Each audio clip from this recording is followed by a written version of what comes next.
ಗ್ರಾಹಕರೇ ಗಮನಿಸಿ, ಇದು ಬೆಸ್ಕಾಂ ಪ್ರಕಟಣೆ.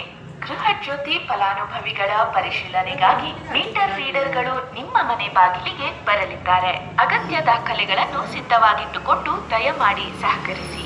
ಗೃಹ ಜ್ಯೋತಿಯ ಅರ್ಹ ಫಲಾನುಭವಿಗಳನ್ನು ಗುರುತಿಸಿ ಸೌಲಭ್ಯವನ್ನು ಮುಂದುವರಿಸಲು ಬೆಸ್ಕಾಂನ ಮೀಟರ್ ರೀಡರ್ಗಳು ಖುದ್ದಾಗಿ ನಿಮ್ಮ ಮನೆ ಬಾಗಿಲಿಗೆ ಬಂದು ಅಗತ್ಯ ದಾಖಲೆಗಳನ್ನು ಪಡೆದು ಅಲ್ಲಿಯೇ ನಿಮ್ಮ ಅರ್ಜಿ ತುಂಬಲು ಸಹಕರಿಸಲಿದ್ದಾರೆ. ಈ ನಿಟ್ಟಿನಲ್ಲಿ ನಿಮ್ಮ ಸಹಕಾರ ಅತ್ಯಗತ್ಯ. ಗೃಹ ಜ್ಯೋತಿ ಸೌಲಭ್ಯ ಮುಂದುವರಿಸಲು ಬೇಕಾದ ದಾಖಲೆಗಳ ಪಟ್ಟಿ ಹೀಗಿದೆ: Aadhaar card, voter ID, ration card, PAN card, passport ಸೈಜಿನ ಫೋಟೋ ಹಾಗೂ ಜಾತಿ ಪ್ರಮಾಣ ಪತ್ರ. ಬಾಡಿಗೆದಾರರಾದಲ್ಲಿ ರೆಂಟಲ್ ಅಗ್ರಿಮೆಂಟ್ ಅಗತ್ಯವಾಗಿ ನೀಡಬೇಕಾಗುತ್ತದೆ.